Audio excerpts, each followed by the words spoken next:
Chers membres d'Église et chers amis, bonjour. Nous partageons depuis l'émission 135 le voyage en bateau de Paul vers Rome et la tempête qui a placé les 276 voyageurs du bateau en péril extrême.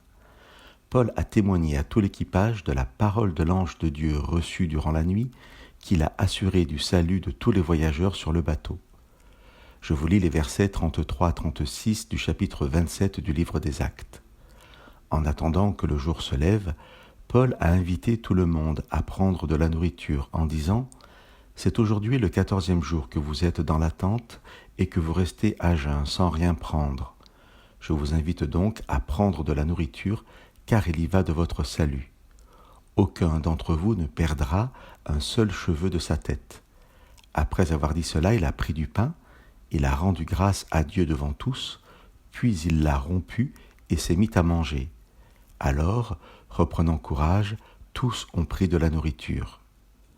Paul a construit son récit pour faire de la tempête et du naufrage un récit de salut, comme un accomplissement du temps de la Pâque.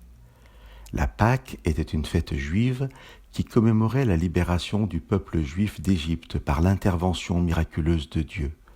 Cette fête se célébrait la nuit du 14e jour du premier mois. Mais c'est aussi, juste avant sa crucifixion, un temps où Jésus va partager le repas de la Pâque avec ses disciples et en faire un signe à travers le partage du pain et du jus de raisin, de l'alliance éternelle entre Dieu et les hommes, alliance qui offre à chacun la grâce de la libération du péché et la vie éternelle. C'est durant ce temps de partage que Jésus prend du pain, rend grâce, le rompt et le donne à ses disciples. Après ces précisions sur la Pâque, revenons à l'histoire qui nous intéresse. Luc inscrit le dénouement de son récit le 14e jour de la tempête, un 14e jour sans lumière, comme la Pâque, la nuit du 14e jour.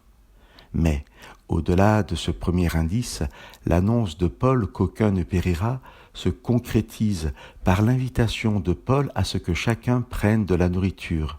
Et nous retrouvons, exécutés par Paul, les 4 mêmes gestes que pour la scène avec Jésus. Luc écrit « Paul a pris du pain, il a rendu grâce à Dieu devant tous, puis il l'a rompu et s'est mis à manger. Alors, reprenant courage, tous ont pris de la nourriture. » La seule différence avec le récit de la scène est qu'ici, ce n'est pas le représentant de Dieu qui donne le pain, mais chacun doit prendre lui-même sa part.